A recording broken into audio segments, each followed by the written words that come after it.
So something else I wanted to point out is I think for me, just being a competitive person, like, yeah, so that really is what I think being young, and even now, it's like, okay, yes, I'm getting this because I love taking tests. I'm a test taker. It's like my thing is let me get the highest score possible. Like that's the goal. And so yeah, even like for playing piano, we get a sticker. Like I'm about to learn this, do it perfectly to get that sticker because it's like I'm driven to reach this accomplishment. Like yeah, so I think maybe that drive produced the focus because. Okay. Again, like my tagline is it's not a game, but I'm going to win. Like I'm here to win and that's it. And so, you also do that with yourself, competitions with yourself. True. So has that benefited you? I would say yes. Okay. Yeah, I mean I would say yes. Like it's like, yeah. And then too, we were talking it definitely needs to be something that holds my interest, but or for anyone that you're interested in. But I would think it has that it kind of drives me to achieve because I think you're able to do that with stuff that really doesn't hold your interest though. Very true. You do that with everything because you're like, I got to do this and I got to be at the top. You are correct. So would you say like business is something that holds your interest? Yes. Building businesses? Yeah. Cause I'm like, I feel like you have that drive when it comes to PopKorn, even like the other businesses you've had over the years. There are stories that I'll tell one day that all of you will know, but I would say definitely my sister knows a lot, probably more than many people. When you're in business, and I think I would say from personal experience as an entrepreneur, you're focused on making this thing work. So yeah, for sure. Business is something that I'm fixated on it, but that's also why I have to be intentional now. And I'm really, as I've gotten older, I can only focus on so many things at one time. And I used to try to focus on a whole bunch of different things at one time, but that is so ineffective. When I was younger and had more energy and more interest, even with business, I was able to do it, I think, better, but at the cost of constantly being worn out. And that's just kind of how I functioned. I have no interest in being like that anymore. So, like it used to be a badge for me to say, I got 2 hours of sleep. I got 3 hours of sleep, and I could do that and function. But that's not the best strategy for me. I definitely am driven when it comes to business because I love creating businesses. I think it is so amazing. It's awesome. It's fun. I think that's very rewarding, especially when you're able to provide economic opportunities for other people. But you do have to have some focus, though. But the shiny object syndrome, I would probably say you don't have that as much as I do. Like,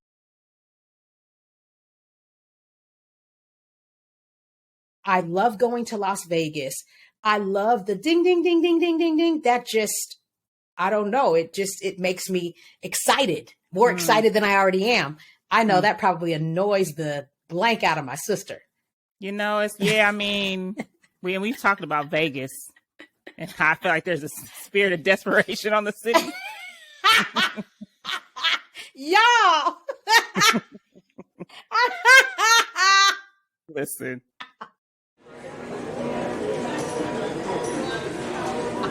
And two, oh my God. Yeah, my whole thing of this is getting off topic, but like literally to me, gambling is the same thing as taking a $1 bill or $20 bill and lighting it on fire. I feel like they're synonymous. But then I will say, like a good friend of our dad's, like, she mentioned it literally for her, it's like entertainment, just like somebody would go to, the theater, to Broadway, you spend $300 for tickets or whatever, you have a nice meal. That's what gambling is entertainment. So it's like I set aside this, whatever, $300-500 for entertainment. So I'm like, that I can get. Like, I don't get you doing that. Yeah, doing that to pay your rent. But if it's something you do for fun. I've got one more question for you, dear sister. What do you do now as an adult when you need to focus on something? Do you have a strategy? Do you have something you can share with our friends here? Honestly, I think for me now, like I need accountability is the first word that comes to mind. So I definitely do well when, I think it goes back to this whole competitiveness, when there's like something I'm doing this for, like even like playing piano, like in the jazz band that I did that for about 10 years. That was a reason to play weekly. We rehearsed on Saturdays and Saturday evenings and performed like pretty much twice a year in the spring and the fall. But yeah, like that gave me a reason to play. And then now playing for the choir, like we're learning, you know, a few new songs each month or whatever, 2 songs, a song a month. So that gives me a reason to play versus. Okay. So I think that helps us focus, knowing that I'm working towards something. And I just had another thought. Oh yeah. And then even I recently, so as a musician, I'm looking to monetize my skill set. So and I was thinking, you know, for me, it would be, you know, good if I could do it with a group of like-minded people, or have some type of, where it's not just me, like, okay, this is what you're going to do. So I literally found like this program led by a musician. It was an 8-week thing, and he just focused on how to like bring in passive income with your skills, active income, and then just a lot of ways to monetize like online, and then just different skill sets that can help with that. So going through that program like inspired me to post, to you know, set up social media channels for my music things. Which I, you know, I'm going to get back to. But so I think for me, having like that accountability and something to work toward, and then another thing, like a friend suggested a 30-minute walking, or 30-minute a day walking challenge for 60 days. She suggested last year, and like currently we're like on day 400 something, and I have a That's treadmill awesome. here. And literally I bought a treadmill, you know, thinking, because it can get hot in Texas, and so I love to be outside, but it's a bit restrictive trying to walk in a park when it's 100 degrees. So I thought, well, I'm going to get a treadmill, and you know that I'll work out every day. And I'd say literally, I don't even think I lasted a week. But when she suggested this walking challenge, like, I'm not going to be, and we text each other once we've done our walk, and I'm not going to be the one not to text. So it's like, feel like it or not, I literally walk 30 minutes a day, because I know. So I think, wow, and all that, the common theme is like, there's something, like I'm responsible to do this. So for me, definitely accountability instills focus, because a lot of times without that, I just kind of am like, and especially now with COVID, or post-COVID, where I'm working from home, I have all this time, and I'm, you know, it can sometimes sadly be like, well, I'll do it tomorrow. So yes, they definitely, for me, knowing that accountability, knowing that there's something that somebody's depending on me for this, or like, like that drives me, I think. So why, when I ask you, have you doing this or that, you talking about you don't want to talk about it? You know, honestly, and then too, as the person I am. Yeah. I like, I feel like the whole old adage, I can show you better than I can tell you, even though, you know, people, I think people use that, like, you know, don't play with me, but ghetto / thuggish. And I'm thinking about a friend of mine that would say that I can show you better than I can tell you, but you silly. Oh God! Turn y'all volume down. Woo. But I like that. Like, I don't know. I think because I'm not a talker by nature, even though in here, you know, I'm rambling or talking. Obviously. Well, we talk a lot though. Yes, we do. And you're probably, like I said, you're really the only person I talk to on the phone. Yeah. I mean, I guess now there might be one more person, but anyway, so I think that's my thing. Like, I don't want to do a lot of talking about stuff. I just want to do it. Okay. That literally, like, Yep. Y'all, we gonna have a session after this session. Like, I just be like, I just want to be like, once it's done, this is it. Okay. And then I think that's one thing. And then another thing is, which is probably what you're getting at, sister. So yeah, go on to get there. Yep, I told you this story. So I used to work out with this girl. Like, we were all in this workout group. We met, I think, 3 days a week at like 5:30 in the morning. Did an hour workout, led by a trainer that we knew. This is all church people I knew from church. So she and I, or maybe we worked out at 6, but she was like, "Hey, do you want to meet at 5:30 and run?" So we would do that. Me and her would meet at 5:30, and then we'd go to the 6 o'clock workout. She would be like, "Oh my gosh, I ate 5 cupcakes yesterday."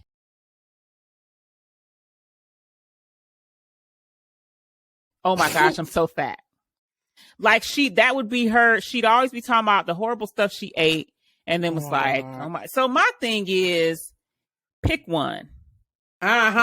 It's like if you gonna eat cupcakes and shut up about it. Otherwise, like my thing is, do what you gonna do and stop complaining. I mean, you know why why you are this. You know why your weight or whatever your health is this way. Why you big? Like that. So that's the thing. Like, I'm not gonna talk about something if I know that my actions are not lining up. So I think that's, like I said, that's what you're getting at. But so it's one of them two things. Either I'm like, if I know I'm not doing nothing and I don't have intention of doing nothing, I don't want to talk about it because that's the truth. Okay. That's fine. So I think that's one. Okay. And the other one is I literally, it's like, I want to show you, like, let me just do it and then be like, hey, look at what I've done. Okay. That's fair. Isn't your significant guy like that? Like, hey, look at what I've done, as opposed to, see? Yeah. As opposed to doing a bunch of talking. It's like, let me just, once it's done, I'll be like, hey, it's out there. Like, that's kind of my MO. Yeah. Yeah, it is. And I'm going to keep needling you. I'm a needler. Oh my God. But it's all in love. That's what I'm saying. I know. And that, yes. It's all in love. And I joke with my coworkers and be like, yeah, my sister would tell me to do something and I'll do it. Like, that's our relationship. But it hasn't led you astray and you're still here. It hasn't. It hasn't. Praises be. And like the whole needling. Like, I had a former coworker at Thompson, and she was the oldest of, I think it's 4 of them total. But she had your personality. And I would tell her, like, yeah, like because she said she kind of got upset because she was trying to give one of her younger brothers some advice. And he really kind of came for her. And she was thrown off by it. Oh. Because she was basically like, like, dude, I'm not trying to hurt you. Like, I literally was, this was to help you. Yeah, but he really kind of got, I don't know if they had stopped speaking for a while, but I told her, I said, I get it, because sometimes I feel like my sister be attacking me. Be like, this is coming from a place of love. Like, it's not it's not just some random person, But I remember she was really like hurt because she said he didn't take it well, and it was like it ended up being kind of an ugly situation. Lord. Yeah, and she literally that's terrible. Yeah, and so I said, my sister be trying to tell me what to do too. I guess that's just what older siblings do. They think they're your mama, but it is. And I come with being the oldest. Okay, because I'm 45 years old. But I'm older than you. But listen, it comes with, I think also it comes with being the oldest, but I think it also comes with, how can I say, if you don't have malintent, right? I mean, you can't. Yes. So the other person receiving it, they have to be able to they have to be able to receive the fact that it's not with malintent. Yep. And that can be hard. Like if you're nasty and it comes off that way, then that's what it is. But sometimes it's the receiver. Because surely, I'm sure there's things that people have told me, that I could easily say this is offensive or it's not your business, and I have. And there's been times when I'm like, we're not going to talk about this because I don't feel like it. Maybe I'm pissed off about it, or it was too challenging, or I just don't want to talk. We're not going to talk about this. And that's just how it is. Right. And even if that person didn't have malintent in asking, if I'm receiving it a certain way, then that's how I'm going to respond, Exactly. Yeah. But sometimes I think we can respond that way too, because it is something we need to do. Very true. And we don't want to, face the music. Face it. Yeah, this is very true. Stay tuned to hear about some of our food adventures. What is the most weird thing you've eaten in the last couple weeks? So maybe, I told you I guess a week ago today, I went to a Mediterranean restaurant that I never would have gone to. Okay. Would that be the weirdest thing? And again, I met a friend there, and it was a favorite restaurant of hers. And so I went. The food was good. It was seasoned well. I got some fish with all the stuff on it. even though when I heated it up here, it was a bit salty, but it was still good. And then the spinach, like you said, with the cheese and all that stuff in it, it was good. I got this cucumber salad. Was that it? Yeah, I think I just got the 2 sides. Yeah, and the cucumber salad, which was great. So that was good. Let's see. Oh yeah, and I think I told you about the soul food restaurant I went to where everything had a kind of hint of sweetness. Because soul food is one of my top cuisines, having a mom from Alabama. But yeah, like, and then the cabbage tasted like it had curry or some weird spices that you wouldn't expect, in my opinion, as soul food for a cabbage dish. But yeah, so those might be, and then that frozen salmon I got from Sam's Club that I don't like the seasoning on. I can just rinse off, I guess, the next time I eat it. But what? Just give it away. Yeah, man, I have 4 more pieces in the package. Hey, y'all, anybody needs some salmon? Because this child is over here rinsing off.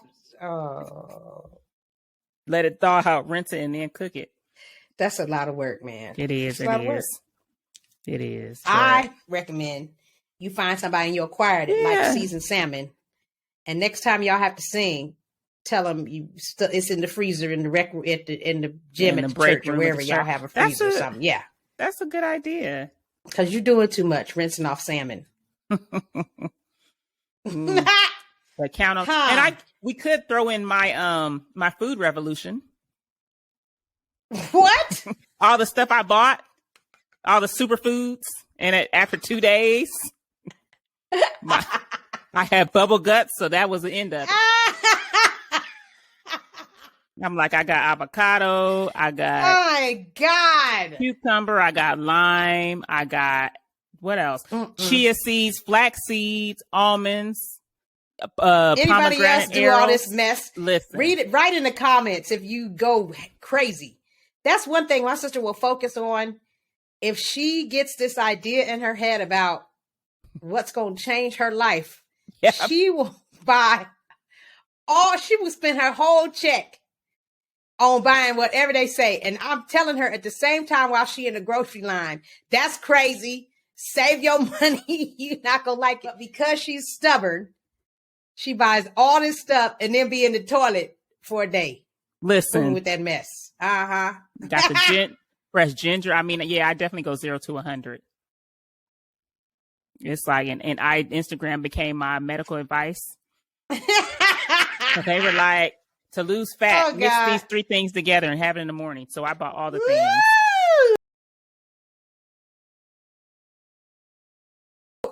To lose fat, stop eating cheese and potato chips and wine. Because listen, all that happens. All of that. I was at Sprout getting pomegranate Oreos and I got 2 bags of chips and you thought it was the funniest thing?